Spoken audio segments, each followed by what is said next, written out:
सनातन धर्म ज्ञान गंगा चैनल में आप सभी का स्वागत है। मेरे समस्त भाइयों बहनों तथा मित्रों, आप सभी को जय श्री कृष्णा। श्री भगवान आप सभी का जीवन आनंदमय, मंगलमय तथा भक्तिमय करें, ऐसी श्री भगवान जी से प्रार्थना है। मेरे समस्त भाइयों बहनों तथा मित्रों, सनातन धर्म ज्ञान गंगा चैनल में इस वक्त हम लोग श्रीमद् भगवद गीता ज्ञान हिंदी सरल रूप समझ रहे हैं। मित्रों, रविवार को हम लोग श्रीमद् भगवद गीता ज्ञान से प्रकृति के गुण विज्ञान के विषय में चर्चा करते हैं। तो मित्रों, आज उसी के तहत आज हम यह समझते हैं कि भगवान अध्याय 3 के श्लोक 27 में अर्जुन को बता रहे हैं कि अर्जुन, मेरी इस सृष्टि में हर प्राणी के द्वारा किए गए हर कर्म कोई प्राणी नहीं बल्कि मेरी प्रकृति ही करती है। मित्रों, यह बात सुनकर हमारे को समझ नहीं आती, हम इस सत्य को नहीं समझ पाते। कारण कि हम यह समझते हैं कि हमने जो कुछ जीवन में आज तक किया है हमने किया है, मगर आप इस विषय पर जब श्रीमद् भगवद गीता में भगवान के बताए ज्ञान को समझेंगे तो आप सहमत हो जाएंगे कि कोई भी कर्म हमारे द्वारा नहीं बल्कि प्रकृति के द्वारा कैसे संपन्न होता है। यह भगवान ने श्रीमद् भगवद गीता में बड़े विस्तार से समझाया है।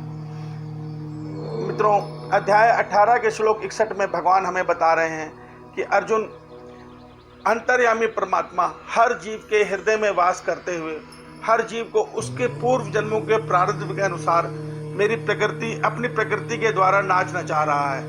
अर्थात परमात्मा अपनी प्रकृति के माध्यम से हमसे कर्म करवा रहे हैं। यह जो बात मैंने बोली है यह आज के वीडियो में हम चित्र के द्वारा भी देख सकते हैं, जिसमें भगवान श्री कृष्ण जी के नीचे प्रकृति के 3 गुण सत्य रज तम अपने अपने धागे से मनुष्य को नचा रहे हैं। मित्रों, इसी विषय पे आज हम थोड़ा विस्तार से चर्चा करके इसको समझने का प्रयास करते हैं। जय श्री कृष्णा। मेरे प्यारे भाइयों बहनों तथा मित्रों, इस विषय में भगवान श्री कृष्ण जी ने अध्याय 18 के श्लोक 14 से लेकर और श्लोक 16 तक में हमें विस्तार से समझाया है। मित्रों, इस रहस्य को समझने से पहले हमारे शरीर के मैकेनिज्म को समझिए। इस शरीर में यह स्थूल शरीर है। इस स्थूल शरीर के अंदर हमारे मन, बुद्धि, अहंकार तीनों का वास है। मन, बुद्धि और अहंकार के साथ इस पूरे शरीर को जो चेतन शक्ति दे रही है वो आत्मा है। और वो चेतन शक्ति अर्थात आत्मा, ये जो चेतन भाव है यह हम है। हम जो शरीर को चला रहा है, जो शरीर को ऊर्जा दे रहा है, वही हमारा अस्तित्व है, वही हमारा वास्तविक स्वरूप है। तो आप एक बार सत्य देखिए कि इस शरीर में आत्मा कुछ नहीं कर रही। इसका उदाहरण आप संसार में किसी भी विद्युत उपकरण को देख लीजिए। उस विद्युत उपकरण में विद्युत केवल ऊर्जा दे रही है। उस उपकरण का कार्य तो वो उपकरण स्वयं कर रहा है। उदाहरण के तौर पे जब वो विद्युत एक मसाला पीसने वाली मिक्सी में जाती है तो वो मिक्सी का कार्य करके मसाले को पीसती है। वही विद्युत जब वॉशिंग मशीन में जाती है तो वॉशिंग मशीन रूपी यंत्र कपड़े धोता है। वही विद्युत जब विद्युत इंजन में, रेल के इंजन में जाता है तो वो विद्युत की शक्ति उस इंजन को स्वचालित होकर पूरी ट्रेन को खींचती है। इसी प्रकार ये जो आत्मा है वो हर शरीर के अंदर चेतन शक्ति दे रही है और शरीर रूपी यंत्र उसको कर्म कर रहा है। तो प्रकृति इस शरीर को कर्म का माध्यम बनाती है। तो पहला कारण प्रकृति है जो उस शरीर से इस कर्म को करवा रही है। अब कर्म के अनेकों कारण है। 5 कारण भगवान श्री कृष्ण जी ने अध्याय 18 के श्लोक 14 से लेकर 16 तक में हमें ये कर्म के कारण बताए हैं। इसमें से भगवान ने बताया है कि प्रकृति इन 5 कारणों से हमसे कर्म करवाती है। पहला कारण है शरीर, दूसरा कर्ता, तीसरा कारण, चौथा अलग अलग चेष्टाएं, 5वां हमारा स्वभाव यानी संस्कार। मित्रों, शरीर, कुछ कर्म हमारे होते हैं जो शरीर की जरूरत के लिए होते हैं, जैसे सोना, जागना, खाना पीना, हमारे दैनिक कर्म यह हमारी शरीर की जरूरत के लिए किए जाते हैं, जो प्रकृति के द्वारा ही संपन्न होते हैं। प्रकृति के द्वारा क्योंकि यह शरीर 5 तत्वों से बना है। यह शरीर हमारा 5 तत्वों से बना है, तो प्रकृति यहाँ पे इन शरीर की रचना करके इनको पूरा करवाती है। दूसरा कारण है कर्ता, अर्थात कि वो भाव, अहम भाव जो हमारे शरीर को, मन, बुद्धि को उस प्रकृति के साथ 3 गुणों से जोड़ता है, सत्य रज तम। यह दूसरा कारण। अगर ये कारण ये जुड़ेगा नहीं तब तक हम प्रकृति के संपर्क में ये शरीर नहीं आएगा। यही वो कारण है कि यही जो कर्ता भाव है यही हमें प्रकृति से जोड़कर रखता है। तीसरा है हमारी इंद्रियों की जरूरतें, जो हमारी काम इंद्रियां हैं, ज्ञान इंद्रियां हैं। इस प्रकार से इन इंद्रियों के द्वारा 13 अलग अलग कारण हैं। जिसके कारण इंद्रिय अपने अपने विषयों की तरफ आकर्षित होती हैं और उन विषयों को पूरा करने के लिए फिर वो चेष्टा करती हैं, जिसके द्वारा कर्म होता है। तो मित्रों, इंद्रियों की भिन्न भिन्न चेष्टाएं तीसरा और चौथा कारण है। पांचवा कारण है दैव, यानी कि संस्कार यानी स्वभाव। वो आता है सात्विक, राजसी, तामसी से। जिस मनुष्य के मन में जौन सा गुण, मन और बुद्धि में जौन सा गुण प्रबल है, सत्य रज तम में से जौन सा गुण प्रबल है, मनुष्य का कर्म उसी गुण के अनुसार होगा। मित्रों, यहाँ यह बात समझने की है कि जब मनुष्य में सात्विक गुण उदय होता है तो मनुष्य की जो धारणाएं होती हैं वो धर्ममय होती हैं। वो ईश्वर की चर्चा में आकर्षित होता है, वो ईश्वर के भजन में आकर्षित होता है, उसमें विवेक ज्ञान होता है, उसमें संतुष्टि होती है, उसमें सरलता होती है, वह सत्यभाषी होता है। मगर जब मनुष्य के मन और बुद्धि पर राजस गुण हावी होते हैं तो उस मनुष्य को घूमने फिरने में, अच्छा खाने में, खूब धन कमाने में, अनेकों मतलब मौज मस्ती करने में उसको आनंद आता है और अधिक धन जोड़ने में उसको आनंद आता है। तीसरा जो तामसी गुण है उसमें मनुष्य आलस्य में पड़ा रहता है, कई कई दिन नहीं नहाना, गंदगी से रहना, क्रोध भावना उसके अंदर कूट कूट के भरी होती है, उसकी बुद्धि में अज्ञान भर जाता है। धीरे धीरे वो दूसरों को सता के, दूसरों से द्वेष भाव रख के खुशी पाता है। मांस मदिरा में उसकी रुचि, काम वासना में उसकी रुचि बढ़ जाती है। द्वेष भाव अर्थात दूसरों के प्रति द्वेष भाव, किसी से छीन लेना, किसी को सता के मार के उससे प्राप्त कर लेना, या उसने मेरे साथ गलत किया है तो मैं उस तामस गुनी की सोच ऐसी होती है कि उसने मेरे से बुरा किया है तो मैं भी उसके साथ और बुरा करूंगा।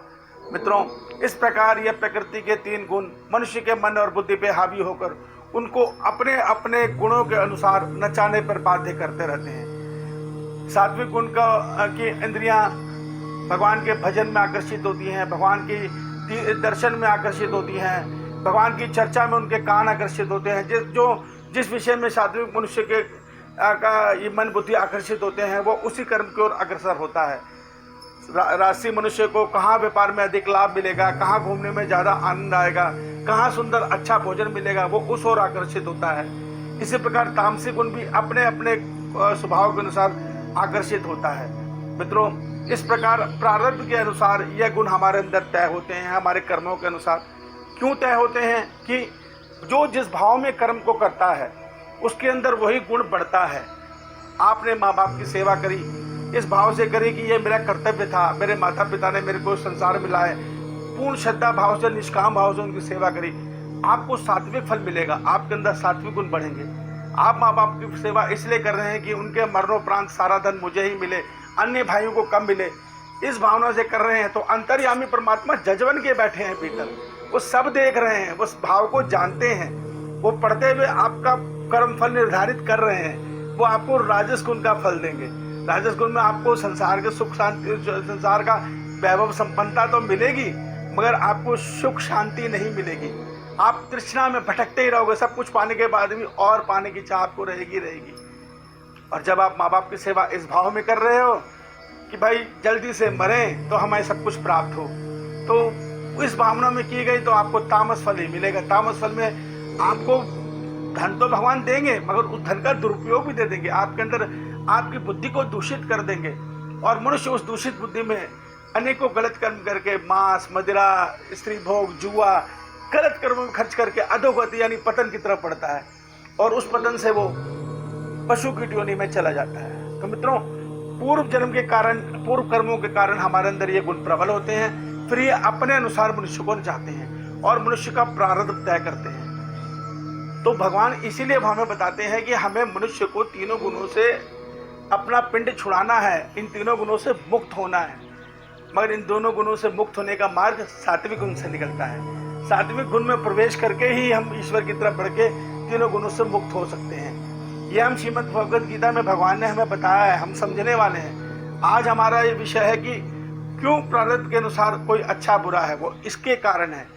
अब देखिए, हर मनुष्य प्रयास करता है, क्रिकेटर हर प्रयास करता है कि मैं सफल क्रिकेटर बनूं। लाखों बच्चे आज भी हिंदुस्तान में क्रिकेट खेलने का अभ्यास कर रहे हैं मगर सचिन तेंदुलकर, विराट कोहली कोई विरला ही बनता है। क्यों? यहाँ उसका प्रारब्ध काम करता है। क्या मिलना है, कितना मिलना है, यह उसका प्रारब्ध, यानी उसके भाग्य में उसने कितना पिछले जन्म में दान पुण्य किए हैं, उसे कितना मिल सकता है। जितना हमारे भाग्य में हम लिखवा के लाए हैं हमें उतना ही प्राप्त होगा। एक ही विषय में एक ही लक्ष्य को पाने के लिए अनेकों मनुष्य प्रयास करते हैं, पर लक्ष्य तक कोई विरला ही पहुंचता है। उसका कारण केवल उसके पूर्व जन्म के पाप और पुण्य कर्म है। मित्रों, इसी के अनुसार प्रारब्ध तय होता है। इन तीनों गुणों का कमाल देखिए कि जिस प्रकार 3 रंगों से लाखों रंग टीवी के स्क्रीन पर नजर आते हैं। टीवी की स्क्रीन में 3 ही रंग होते हैं, उससे हमें लाखों रंग नजर आते हैं उस टीवी की स्क्रीन पर। मगर उसी प्रकार से इस संसार में करोड़ों स्वभाव के जो मनुष्य हैं, उसका कारण ये 3 गुण ही हैं। जिसमें सात्विक गुण बढ़ जाता है, वो मनुष्य संतुष्ट हो जाता है, सरल भाव हो जाता है और संसार में मानवता की तरफ बढ़ता है। जिसमें राजस गुण बढ़ जाता है, उसके अंदर वो मनुष्य लोभी, स्वार्थी और पाने की चाह में पाप कर्म में लिप्त हो जाता है। जिसके अंदर तामस गुण बढ़ जाता है, वो अज्ञानी होकर हिंसक प्रवृत्ति पर उतर आता है, क्योंकि वो आलसी होता है, ज़्यादा धन एकत्र नहीं कर सकता, तो वो दूसरों से छीन कर मार कर अपनी मन की मनोकामनाओं को पूरी करता है। इस प्रकार इन तीनों गुणों के खेल में ये सारी सृष्टि चल रही है। जो मनुष्य इस खेल को समझ जाता है और अपने आप को आत्मा रूप में दृष्टा समझ जाता है कि मैं आत्मा हूँ, मैं दृष्टा हूँ, मैं सब कुछ देख रहा हूँ, ये मैं नहीं कर रहा, ये परमात्मा की प्रकृति कर रही है, फिर वो संसार में रहते हुए भी कर्म फल बंधन में नहीं बंधता। क्योंकि वो ये सत्य देख रहा है कि जो ये कर्म हो रहा है वो मेरी शरीर को त्रिगुणात्मक प्रकृति ही कठपुतली की भांति नचा रही है। मैं तो अपना कर्तव्य कर्म शरीर से करूँगा, और कर्तव्य कर्म जानकर वो ऐसा मनुष्य केवल वही कर्म करता है जिससे सबका भला हो। वो अपना लाभ हानि उसमें से हटा लेता है। वो केवल और केवल संसार के भले के लिए जीता है, संसार के भले के लिए ही मर जाता है। तो ऐसा मनुष्य तीनों बंधनों से मुक्त होकर मरणोपरांत अपनी आत्मा से अपने परमात्मा में लीन हो जाता है। यह रहस्य हम लोग समझ नहीं पा रहे और सृष्टि के इस माया के खेल को हम लोग समझ नहीं पा रहे और इसी में उलझे हुए हैं। किसी को अच्छा देख रहे हैं, किसी को बुरा देख रहे हैं, किसी को हम अच्छा समझते हैं, किसी को हम बुरा समझते हैं। ये नहीं समझ पा रहे कि क्यों कोई अच्छा है, क्यों कोई बहुत सुंदर है, क्यों कोई कुरूप है, क्यों कोई निर्धन है, क्यों कोई दुख पा रहा है, क्यों कोई नित्य सुख पा रहा है। ये सब उसके अपने ही पूर्व जन्मों के कर्मों का खेल है। मेरे प्यारे भाइयों, श्रीमद् भगवद गीता को पढ़िए, उसके रहस्य को समझिए। सनातन धर्म में भगवान ने, ईश्वर ने धरती पे आके हमें ये बहुत अनमोल तोहफा दिया है। इसके द्वारा हम जीवन जीते हुए आसानी से अपना कल्याण कर सकते हैं।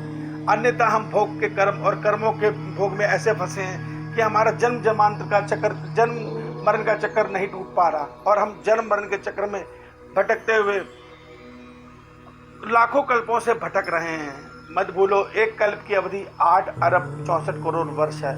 जय श्री कृष्णा, जय श्री कृष्णा, जय श्री कृष्णा।